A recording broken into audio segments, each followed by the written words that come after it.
Hi guys, welcome to my channel Sudipa's কিচেনে। আজ আমি আপনাদের সামনে নিয়ে এলাম রাঙা আলুর পিঠে রেসিপি। আজ আমি আপনাদেরকে সেই রেসিপিটি বানিয়ে দেখাবো।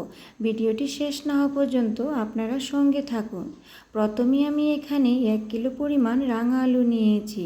সেটিকে খুব ভালো করে ধুয়ে বড় বড় সাইজে টুকরো করে কেটে নিয়েছি। এখন আমি সেটিকে প্রেসার কুকারের মাধ্যমে সেদ্ধ করে নেব। আমি এখানে প্রেসার কুকারে সবকটি টুকরোকে দিয়ে দিয়েছি। প্রেসার কুকারের মুখটি বন্ধ করে দুটো সিটি দিয়ে সেটিকে নামিয়ে নেব। আমার রাঙা আলুটি সেদ্ধ হয়ে গেছে। এখন আমি খুন্তির সাহায্যে কেটে দেখাচ্ছি যে সেটি কতটা পরিমাণ সেদ্ধ হয়েছে। এখন আমি সেটিকে বড় একটি পাত্রে ছড়িয়ে দিয়েছি যাতে খুব তাড়াতাড়ি সেটি ঠান্ডা হয়ে আসে ও খোসা ছাড়াতে সুবিধে হয়। আমি এখানে সব কটি টুকরো থেকে ঠিক এইভাবে খোসাগুলো ছাড়িয়ে নেব।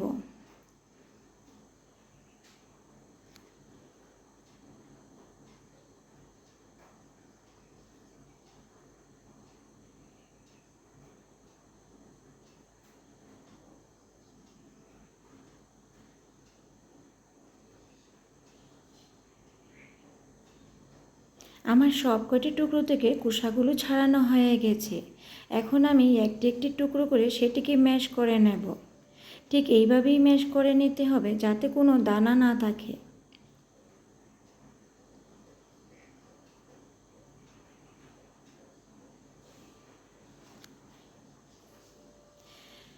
আমি এখানে সব আলুগুলোকে ম্যাশ করে নিয়েছি। খুব ভালোভাবেই ম্যাশ করে নিয়েছি যাতে কোনো দানা না থাকে। এখন আমি সেটাতে 100 গ্রামের মতো ময়দা মিশিয়ে নিয়েছি। খুব ভালোভাবে সেটিকে মিশিয়ে নিতে হবে। আমার মেশানো হয়ে গেছে। এখন আমি সেটিকে সাইডে রেখে একটি নারকেলকে কুড়িয়ে গুড় এবং চিনির মাধ্যমে সেটিকে ভেজে নেব। আমি চুলোতে প্যানটি বসিয়ে নারকেল কুড়োটিকে ভেজে নিচ্ছি। আমার নারকেল কুড়োটি ভাজা ভাজা হয়ে আসছে।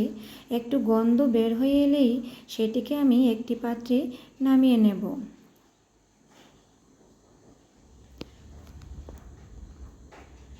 অপরদিকে অন্য একটি পাত্রে আমি শিরাটি তৈরি করার জন্য 1.5 কাপ পরিমাণ চিনি নিয়েছি ও 1 কাপ পরিমাণ জল দিয়েছি। এখন আমি সেটাকে নাড়াচাড়া করে পাতলা একটি শিরা তৈরি করে নেব।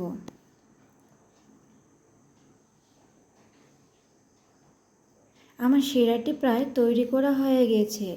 এখন আমি সেটাকে সাইডে রেখে মেখে রাখা আলু দিয়ে ঠিক এইভাবে জামের আকারে পিঠা তৈরি করে নেব।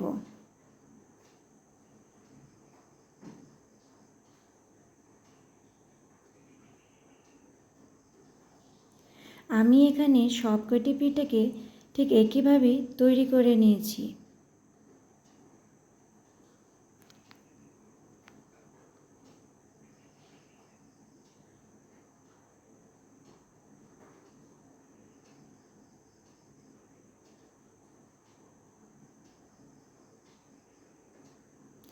আমার সব পিঠেগুলো প্রায় তৈরি করা হয়ে গেছে। এখন আমি চুলোতে একটি প্যান বসিয়ে সেটিতে পরিমাণ মতো তেলটিও দিয়ে দিয়েছি। তেলটি অল্প গরম হয়ে এলেই সেটিতে সব পিঠেগুলো একে একে ছেড়ে দেব। আমি এখানে সবকটি পিঠেকে একে একে ছেড়ে দিচ্ছি। গ্যাসের ফ্লেমটাকে মিডিয়াম টু লো রাখতে হবে যাতে পিঠেগুলো ভেতর থেকে আস্তে আস্তে ভাজা হয়ে আসে।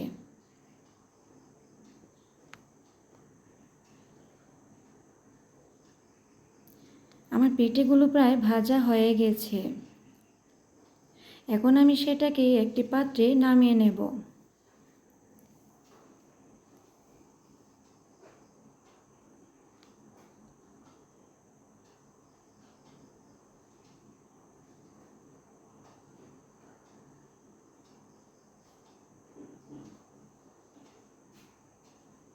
আমার সব পিঠেগুলো নামানো হয়ে গেছে। এখন আমি যে শিরাটি তৈরি করেছিলাম সেটির মধ্যে একে একে সব পিঠেগুলো দিয়ে দেব। শিরাটি অল্প কুসুম গরম থাকতে হবে। আমি এখানে সব কয়টি পিঠাকে সেই শিরার মধ্যে ডুবিয়ে দিচ্ছি। সেটিকে একটু নাড়াচাড়া করে 15 মিনিটের মধ্যে সেটিকে ঢেকে রেখে দেব। 15 মিনিট পর তুলে দেখাবো যে আমার পিঠেগুলো কতটা পরিমাণ রসালো হয়েছে। সেটি ফুলে একদম টইটম্বর। খেতে দেখতে যতটাই সুন্দর, খেতেও ততটা সুস্বাদু। আমার এই পিঠের রেসিপিটি আপনাদের কেমন লাগলো জানাবেন।